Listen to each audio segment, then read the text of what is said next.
국제 결혼하고 있는 신랑님들이 베트남 첫 번째 가는 비행기에서 많이들 고민들 해요. 공항에 앉아서 혼자 이렇게 생각하는 분들, 국제 결혼 결심하고 가는 분들이에요. 비행기 탑승하기 전에 먼데 쳐다보고 있을 거예요.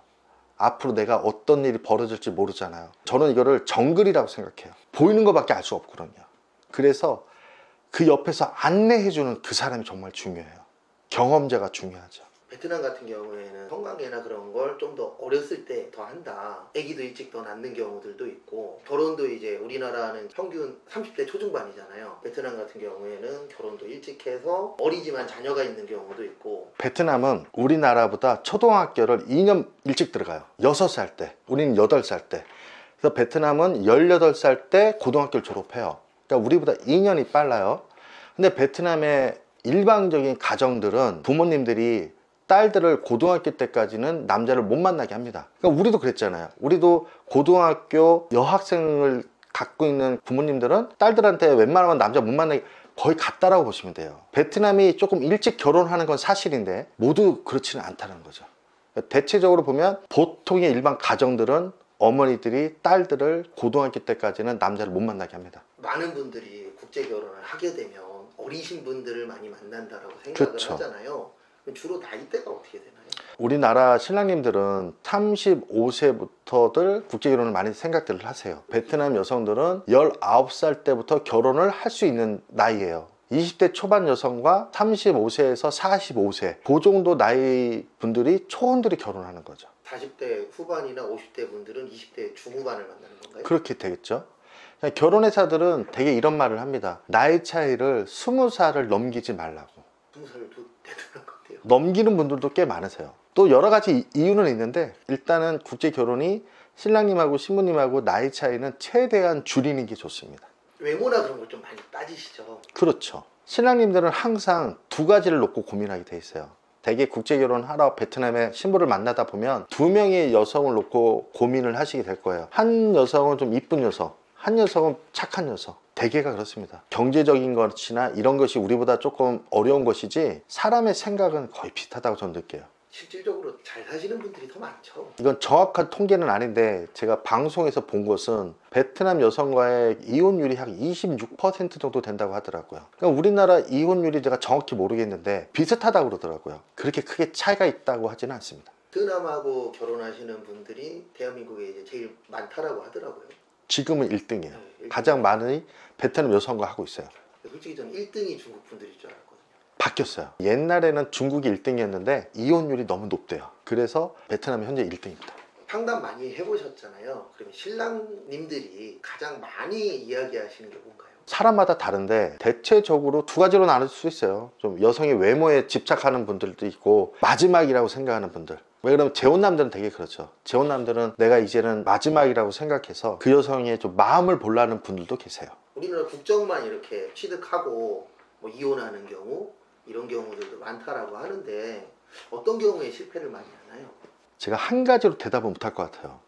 그런 여성도 솔직히 존재하는 건 사실입니다. 두 사람이 같이 결혼 생활을 하시다가 서로 여러 가지 이유로 다툼도 있고 그럴 수 있잖아요. 계획적인 여성만 아니라면 되는데 그걸 알기가 쉽지는 않죠. 그래서 첫날 밤이 중요하다. 왜 그러면 우리가 이제 흔히들 이렇게 생각하는 거죠. 그 여성이 이 결혼에 진정성이 없다면 거부하지 않을까, 그런 생각을 해서 이렇게 부부로서 부부관계를 한다면 1차적으로는 서로 의사는 있다, 이렇게들 생각들을 하기 때문에 베트남에서는 부부관계를 좀 많이들 신경 쓰는 편이죠. 실장님도 그러면 그쪽 관련돼서 신경을 많이 쓰시는 편이세요? 사실은 대다수 결혼회사는 거기에 신경 많이 씁니다. 왜 그러면 그것을 통해서 1차적인 한 가지는 확인해 볼 수 있으니까. 그것조차 거부하는 여성이라면 솔직히 위험성을 크게 보죠. 옛날에 이런 일이 있었어요. 상담했던 신랑님이 제가 유튜브에 신부가 이불을 둘둘둘둘 마르면 끝난 거라고, 그 신랑님이 자기 경험담을 제 유튜브에서 들은 거예요. 자기가 만나는 여성이 그랬대요. 잠잘 때 이불을 이렇게 둘둘둘둘 말았다는 거예요. 전혀 내 몸 만지지 말라는 거죠.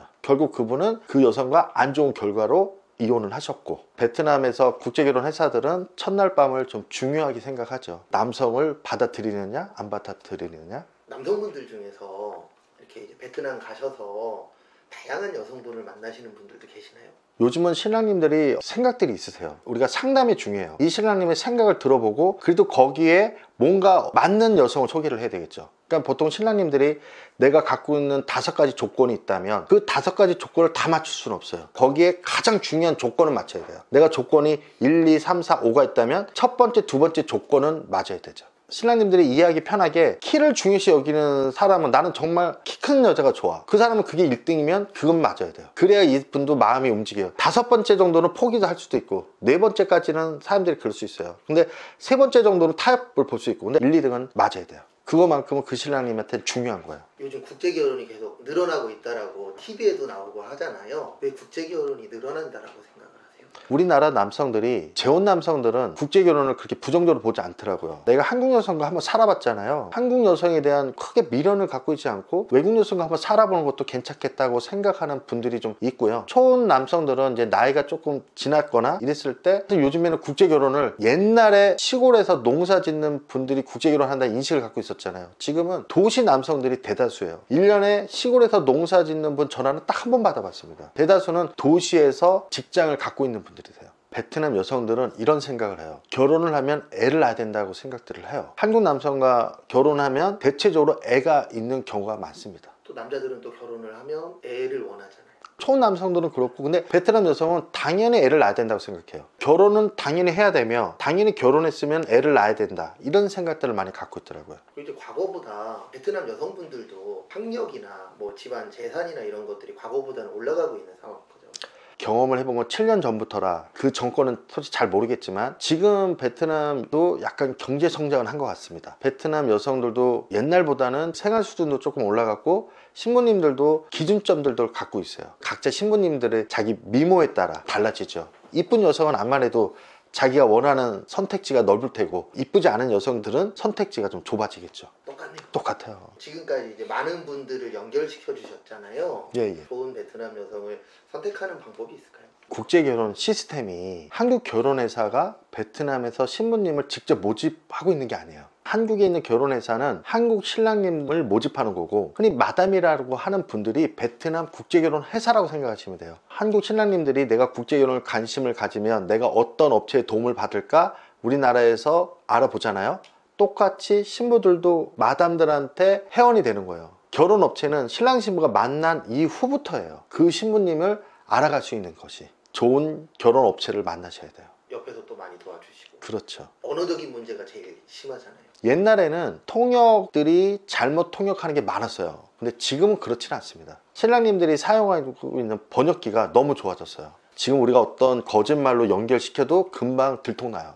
문신한 여자는 만나지 말아라. 동남아는 문신에 관대하다는 생각들을 많이들 할 수 있잖아요. 근데 제가 베트남 여성들한테 겪어보면 문신을 베트남 여성도 대체적으로 좋아하진 않습니다. 부모님들도 딸이 문신을 그렇게 하는 거를 일방적으로 평범한 가정들은 우리나라에서 인식하는 것과 크게 다르지 않아요. 요즘에 젊은 여성들은 포인트라고 해서 간단하게 이렇게 이쁘게 하는 거 있잖아요. 그 정도는 뭐 하는데 쉽게 말하면 뭐 다리 하나가 다 문신이 있다든지 그러면 우리나라에서 인식하는 것과 비슷하다고 생각하시면 돼요.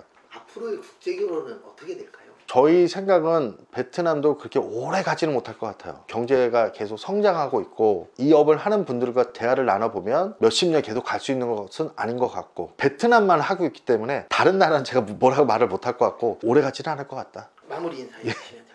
국제 결혼이 신랑님들이 생각할 때 굉장히 고민하고 결정하셨을 거예요. 앞으로 힘든 일이 엄청 많으실 겁니다. 한 신랑님이 저한테 이랬어요. 나 이렇게 힘들 줄 알았으면 안 했다고. 그 어려움을 겪고 나면 기쁨이 있을 거예요. 좋은 점도 있고 우리가 결혼이라는 거 생각해보면 뭐 하지 말라고도 하고 그러잖아요. 힘든 것은 분명히 과정을 겪으셔야 돼요. 만나자마자 좋은 일만 있지는 않으실 거예요. 근데 그 어려움을 신랑님이 잘 극복하고 신부님하고 의견도 서로 양보도 할 건 양보하고 서로 오해도 빨리빨리 풀으시고 그래서 나중에 자녀도 낳고 그러시면 신랑님이 좋은 기쁨도 분명히 있으니까 국제결혼을 너무 부정적으로 보지 않으셨으면 좋겠습니다.